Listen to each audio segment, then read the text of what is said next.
Olá, meu povo de Deus, sejam bem-vindos. Hoje é 13 de abril de 2024, 14 horas em Guaçucê. Você acaba de sintonizar a melhor Rádio JC Guaçucê, a rádio da família. Já está no ar mais um programa católico Conhecendo a Igreja. Eu sou a Márcia Cândido, convido você a ficar conosco porque iremos juntos até às 15 horas. Para participar, é só você discar o 088 981-714271. Ligue e participe. Meus irmãos, nós devemos sempre pedir a graça e a misericórdia para as nossas vidas. Fé é o que nos faz sentirmos-nos amados por Deus. Então, peçamos a Ele a presença dEle nessa tarde maravilhosa de sábado. Nosso tema de hoje foi um pedido da dona Madalena. Ela mora lá na Santana de Parnaíba, é o município de São Paulo, né? E nós queremos já agradecer a dona Madalena pela sugestão que você também pode discar aí nesse número que eu disse logo no início e você participar com a gente, deixar a sua mensagem e seu pedido de oração e, como fez a dona Madalena, deixar também as suas sugestões de tema e juntos aprenderemos bem mais. Aí, por isso, meus irmãos, o tema de hoje será Maria, obra do Criador. Então, invoquemos a Santíssima Trindade para se fazer presente conosco. Em nome do Pai, do Filho e do Espírito Santo. Vinde, ó Espírito Santo, enchei os corações dos vossos fiéis e acendei neles o fogo do vosso amor. Enviai, Senhor, o vosso Espírito e tudo será criado, e renovareis a face da terra. Oremos. Ó Deus, que instruíste os corações dos vossos fiéis com as luzes do Espírito Santo, fazei que apreciemos retamente todas as coisas segundo o mesmo Espírito e gozemos sempre de suas divinas consolações, por Jesus Cristo, nosso Senhor. Amém. Continue conosco e entraremos agora no tema Maria, obra do Criador. Bom, meus irmãos, nós temos como base para o programa de hoje textos tirados do site da editora Cleofas, como também do Manual da Peregrinação lá da Diocese de Crateús. A doutrina que sustenta que a Beatíssima Virgem Maria, no primeiro instante da sua conceição, por singular graça e privilégio de Deus onipotente, em vista dos méritos de Jesus Cristo, Salvador do gênero humano, foi preservada e imune de toda mancha de pecado original.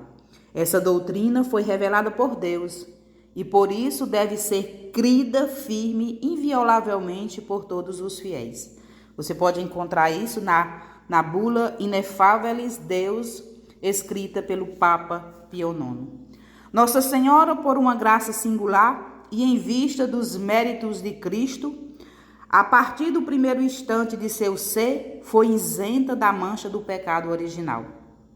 Essa doutrina foi revelada por Deus, ou seja, está na Bíblia, e por isso deve ser crida firme inviolavelmente por todos os fiéis.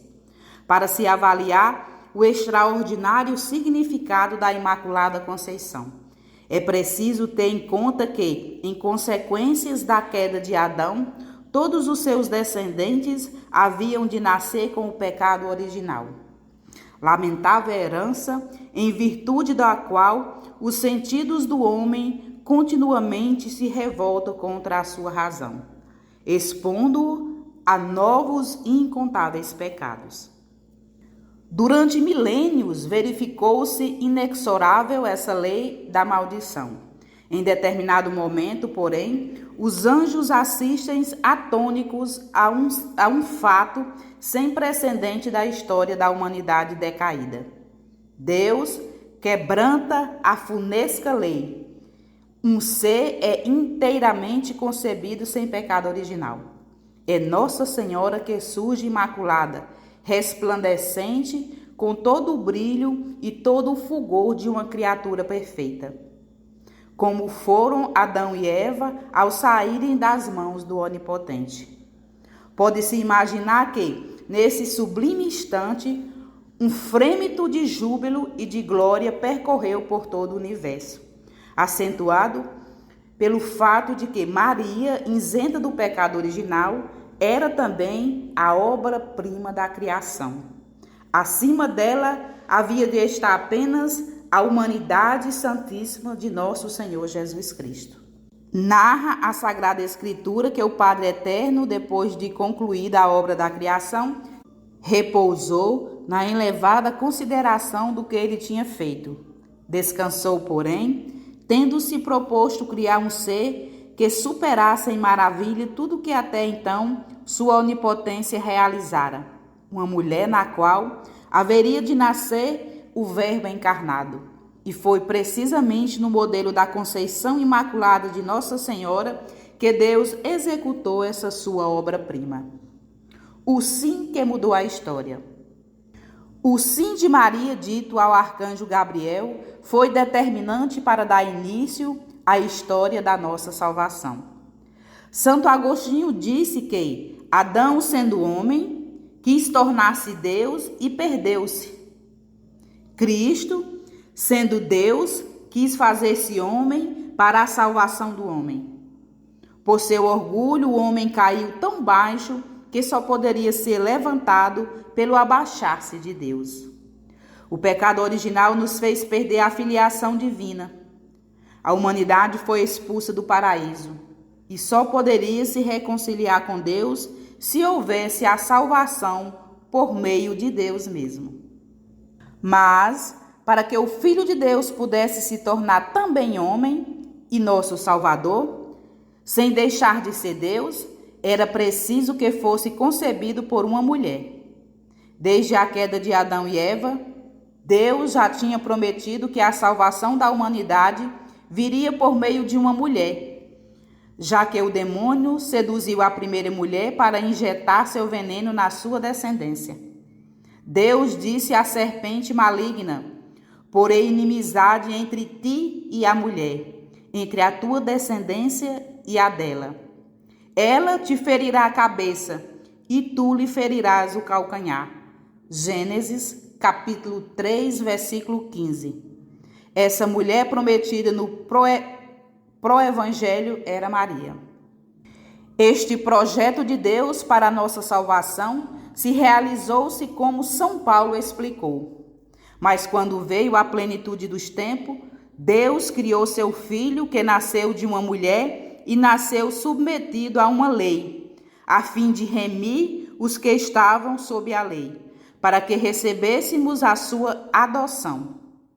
A prova que sois filhos é que Deus enviou aos vossos corações o Espírito do seu Filho. Gálatas, capítulo 4, versículo 4.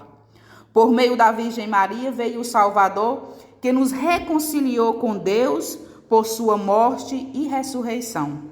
Nele nos tornamos novamente filhos de Deus por adoção, pelo batismo, e Deus enviou o Espírito Santo aos nossos corações. Gálatas, capítulo 4, versículo 4.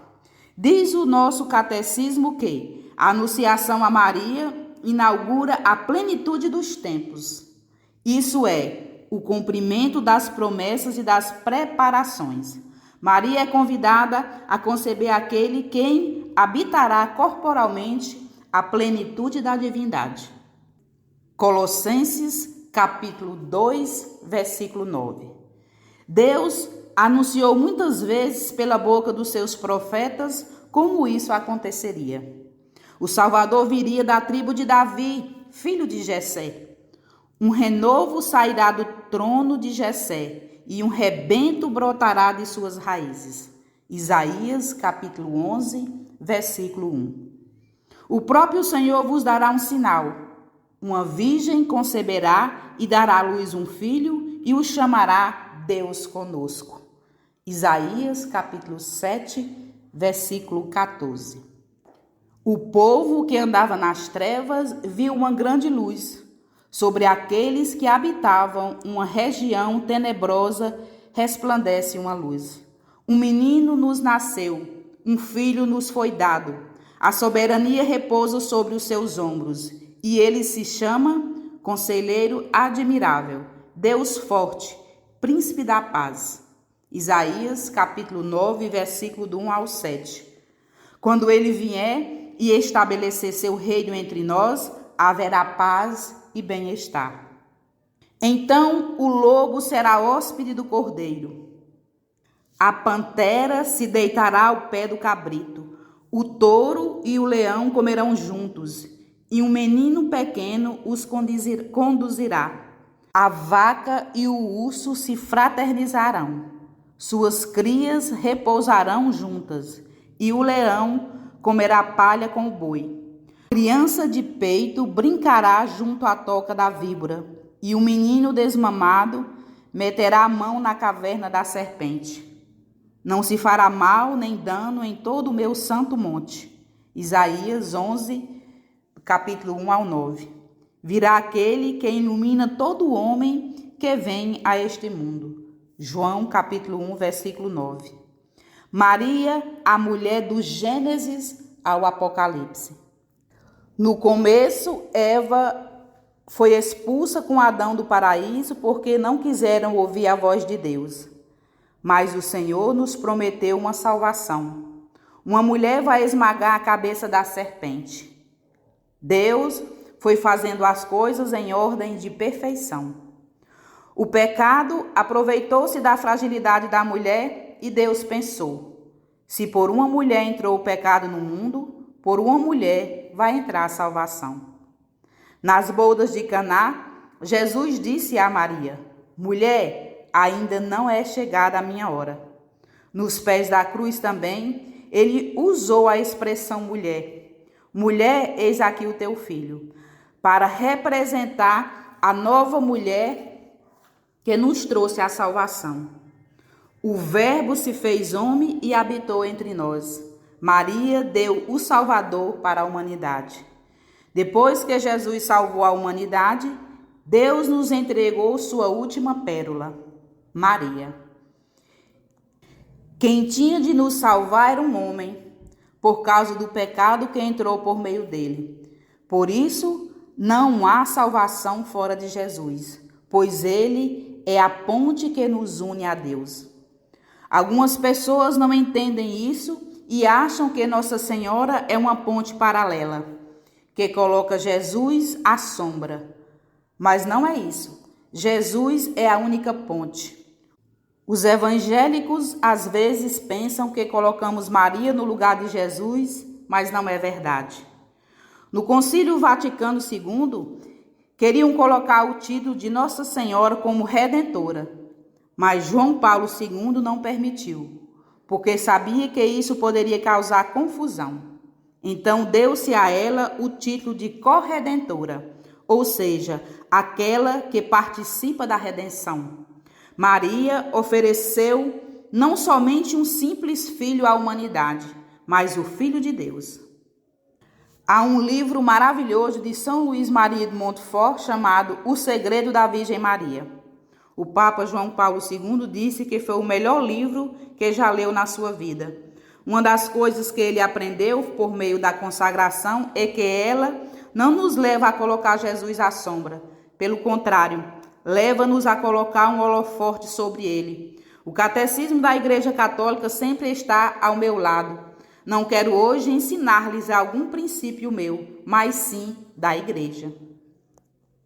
Em 431, quando começou uma teoria de que Nossa Senhora não era mãe de Deus, o Concílio de Éfeso determinou que Maria é a mãe de Deus.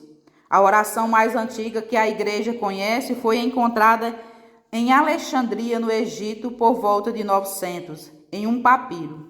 Debaixo da vossa proteção nos refugiamos, Santa Mãe de Deus. Não desprezei as nossas súplicas em nossas necessidades, mas livrai-nos de todos os perigos, ó Virgem gloriosa e bendita. Para nós existe o tempo, mas para Deus não existe passado, presente e nem futuro. Para Deus tudo é presente e nós estamos sujeitos ao tempo dele. Para o Senhor está tudo aqui e agora. Então, em sua eternidade, num instante que não passa, ele já havia escolhido Maria como corredentora. Mas mesmo assim, mandou um anjo para lhe anunciar que ela seria a mãe do Salvador, porque Deus não tirou a liberdade dela. E Maria disse sim. O sim que cada um de nós dá a Deus está presente no sim de Maria. Ninguém jamais sofreu como Nossa Senhora.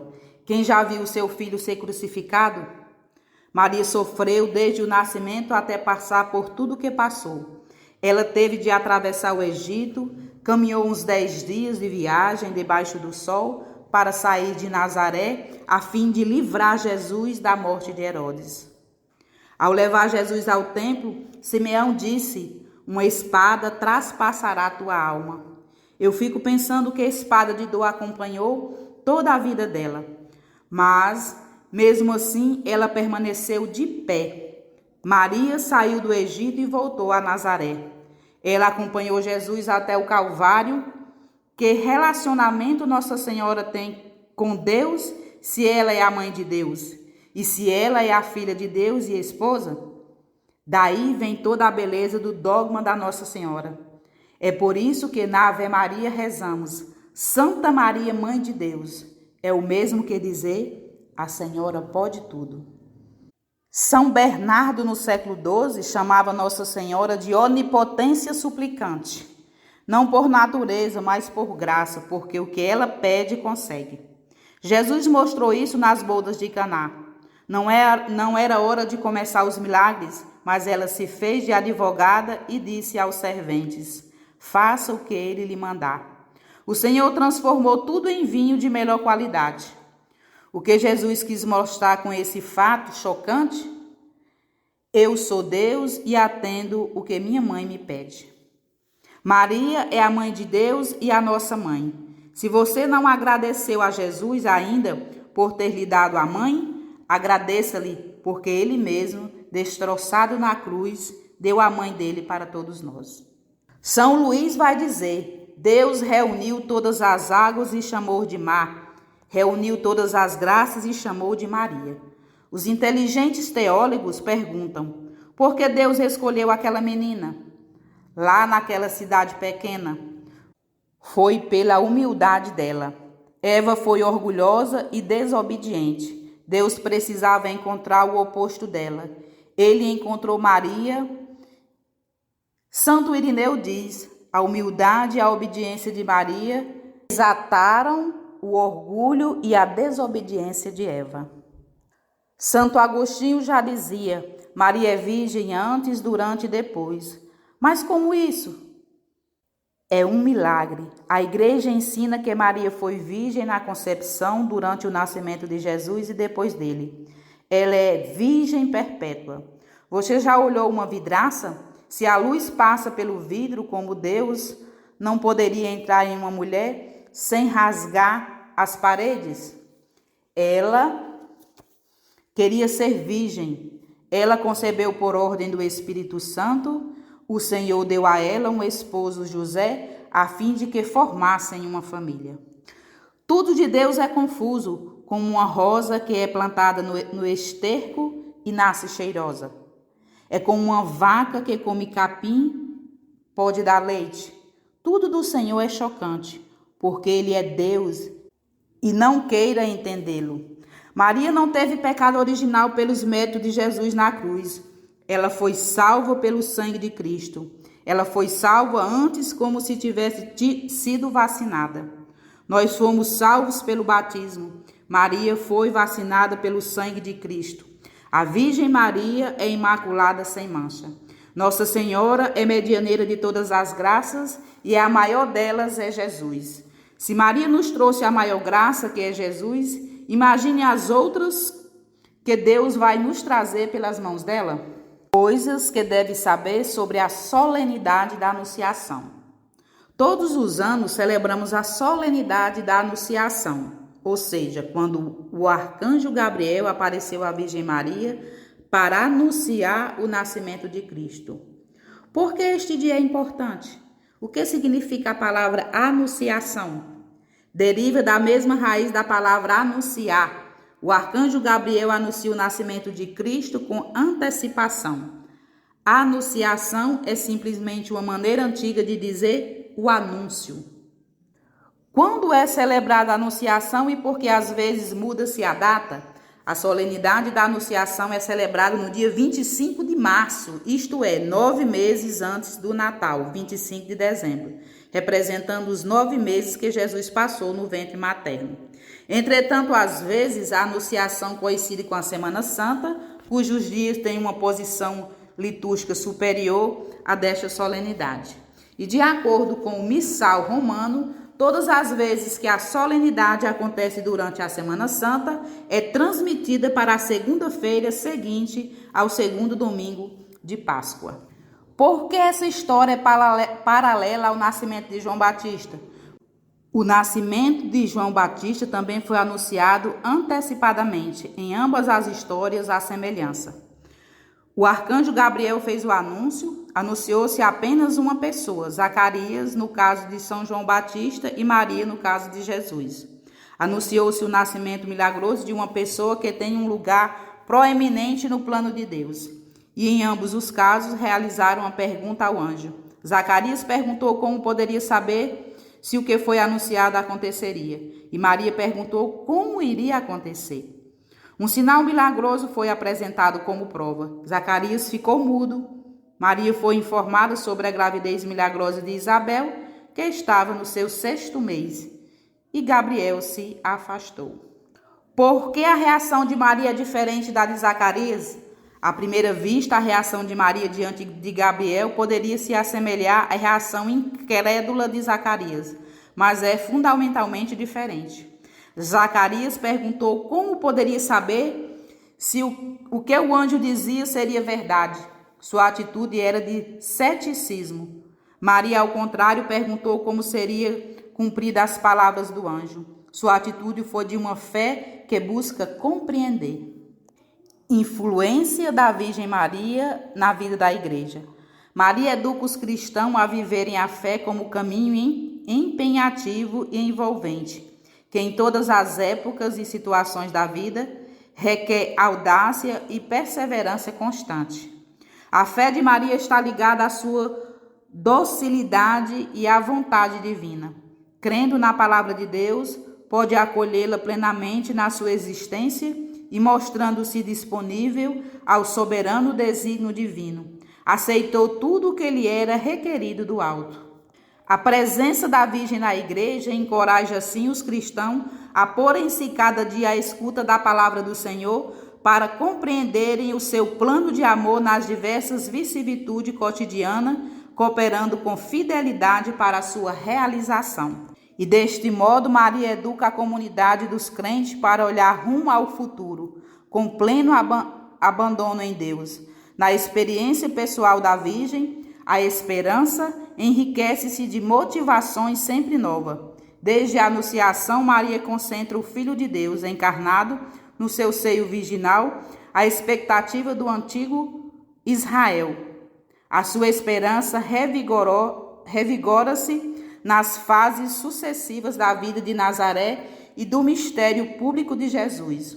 A sua grande fé na palavra de Cristo, que tinha anunciado a sua ressurreição ao 3º dia.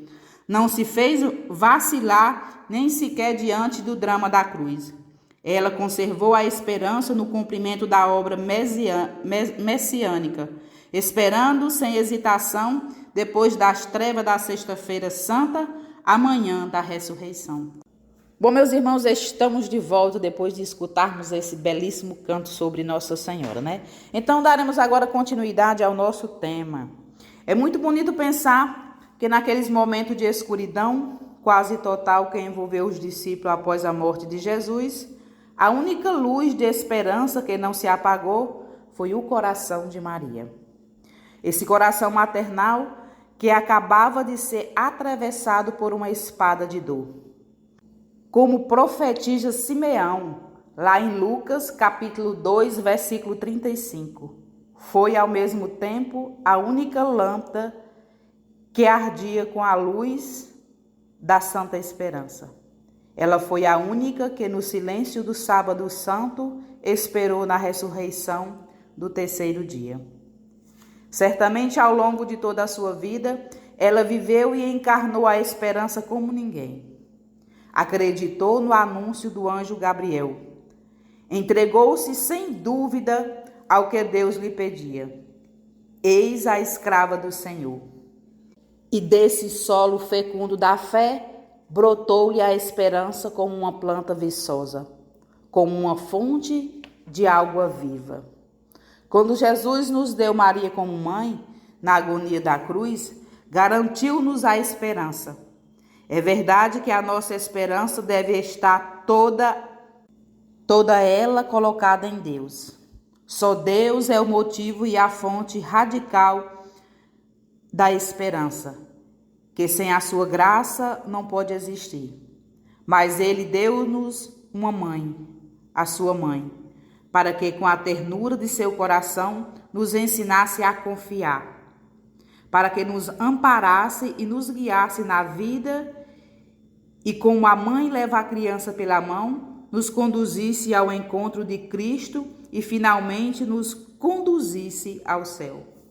São Bernardo, o trovador da Virgem, gostava de compará-la ao aqueduto que recebe a água da fonte, a água da graça, da fonte que é Deus, e a faz chegar a nós, da mesma maneira que um aqueduto recolhia então a água das fontes de montes e vales, levando-os a conduzir até os povoados, e dizia: recebemos a plenitude da graça da própria fonte do coração do Pai.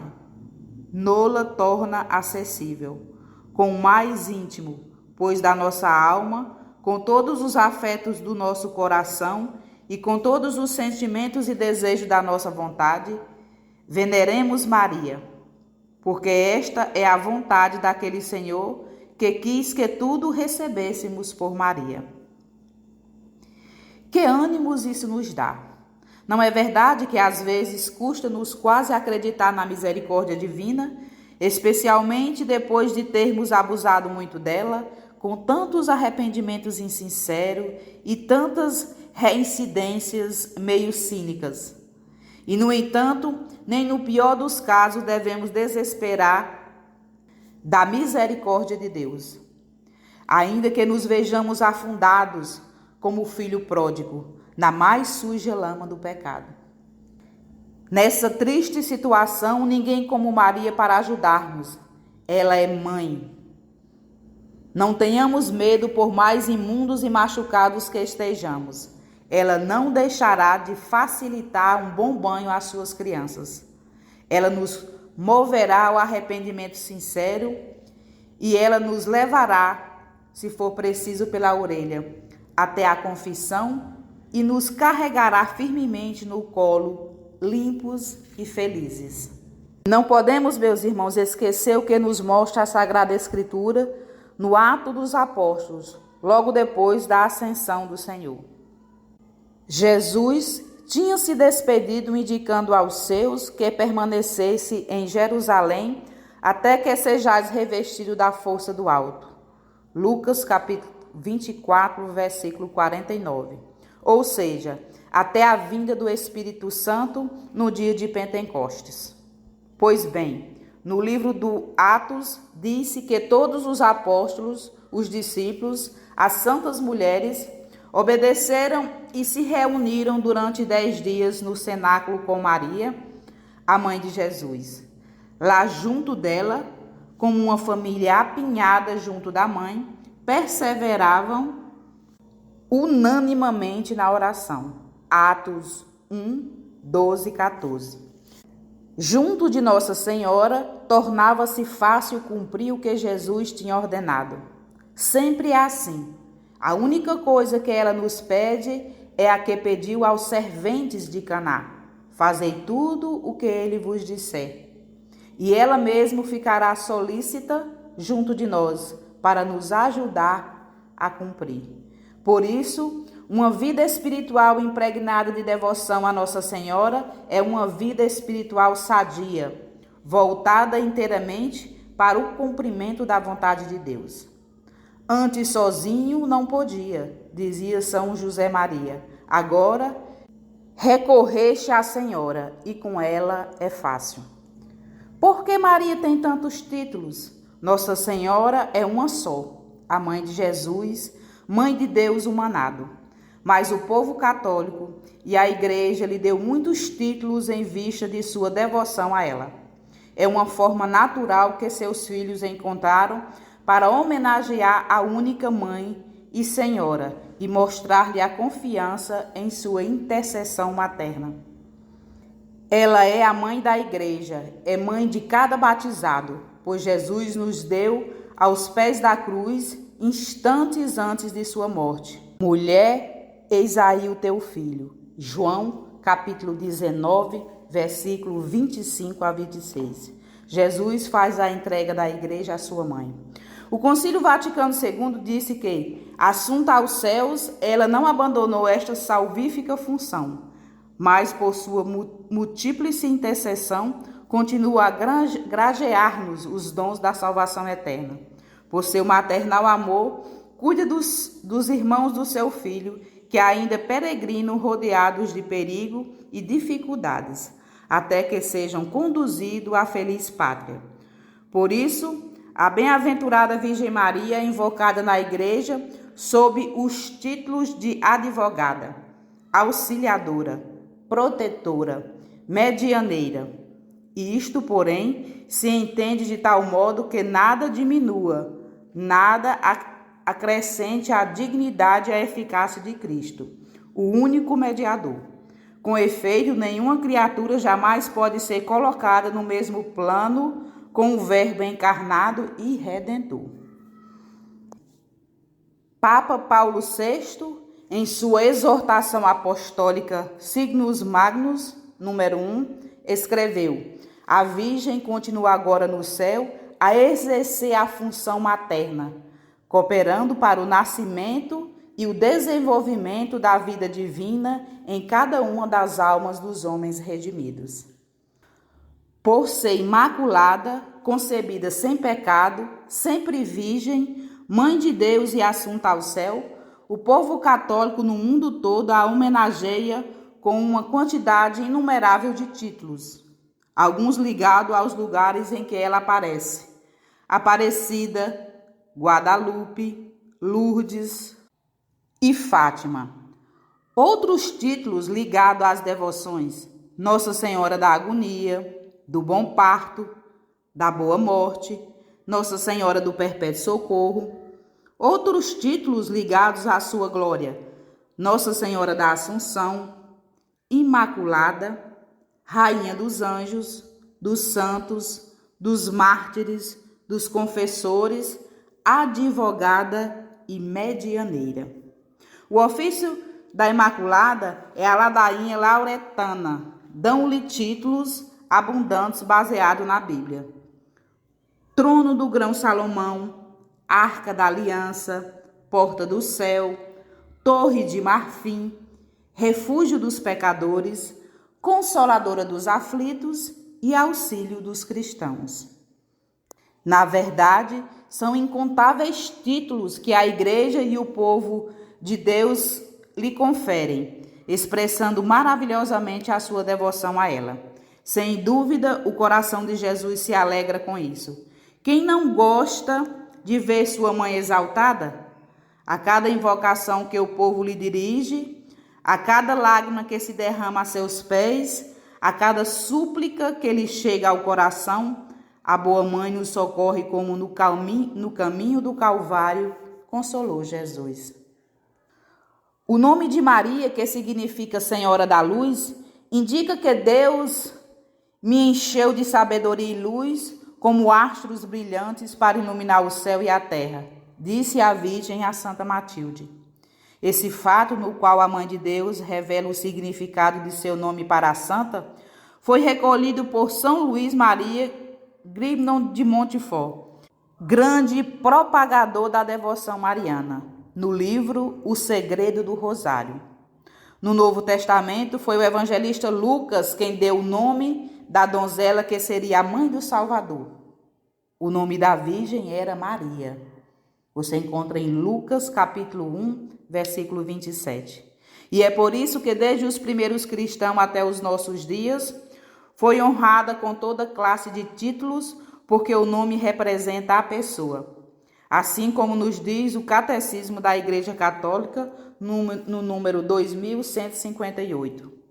O nome de todo homem é sagrado. O nome é a imagem da pessoa e exige respeito em sinal da dignidade do que o leva. Eis então uma das razões dessa importante festa, que foi instituída com o propósito de que os fiéis encomendem a Deus, através da intercessão da Santa Mãe, as necessidades da Igreja. Agradeçam por seu amparo e os seus inumeráveis benefícios, e em especial os que recebem pelas graças e a mediação da Virgem Maria. A celebração desta festa foi autorizada pela primeira vez em 1513, na cidade espanhola de Cuenca, de onde se estendeu por toda a Espanha. Em 1683, o Papa Inocêncio XI admitiu na Igreja do Ocidente como ação de graça pela vitória sobre os turcos na Batalha de Viena.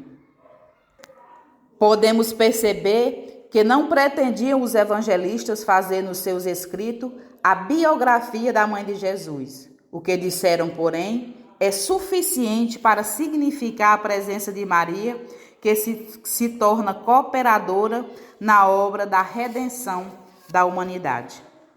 Se estamos, meus irmãos, atentos às páginas do Evangelho, nós encontramos poucas palavras proferidas por Maria. O suficiente, porém, para sugerir a todos nós uma linha de comportamento expressiva da nossa fidelidade a Jesus.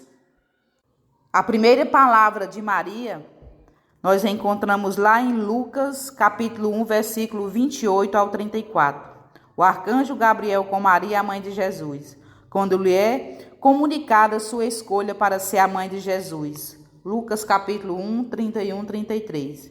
Maria, surpresa, diz: como pode ser isso, pois não conheço o varão? Lucas, capítulo 1, 34. Conhecendo, porém, a bondade de Deus, acolhendo essa vontade, mostrando sua disponibilidade nas mãos de Deus, ela diz: eis aqui a serva do Senhor, faça-se em mim segundo a tua palavra. Por esta palavra de Maria começou a se fazer uma nova história. O Verbo se fez carne e habitou entre nós. Maria fala a segunda vez no momento de sua visita a Isabel. Lucas capítulo 1, 46, 54. É um canto de exaltação ao Senhor, que olhou a humildade de sua serva e lhe fez grandes coisas. E disse Maria: engrandece minha alma ao Senhor e rejubila meu espírito em Deus, meu Salvador, porque ele olhou a humildade de sua serva. Eis que desde agora me chamarão de bem-aventurada todas as gerações, porque fez em mim grandes coisas o poderoso, e santo é o seu nome. Sua misericórdia vai de geração em geração sobre todos que o temem. Ostentou o poder do seu braço e dispersou os que orgulhavam com os pensamentos do seu coração. Derrubou os potentados dos seus tronos e exaltou os humildes. Encheu de bens os famintos e os ricos despediu-se vazios. Acolheu Israel, seu servo, lembrando-se da sua misericórdia, segundo o que prometera aos nossos pais, em favor de Abraão e de sua descendência para sempre. E observamos os fatos narrados pelo Evangelho, que confirmam que Maria falava pouco. Sua terceira palavra vamos encontrar 12 anos depois do nascimento de Jesus. Jesus acompanha Maria e José ao templo de Jerusalém para a festa da Páscoa. Jesus fica no templo ouvindo o interrogatório dos doutores da lei. Nós podemos encontrar isso em Lucas capítulo 1, 16. O momento em que aqueles que ouviram maravilhavam-se de sua inteligência e das suas respostas.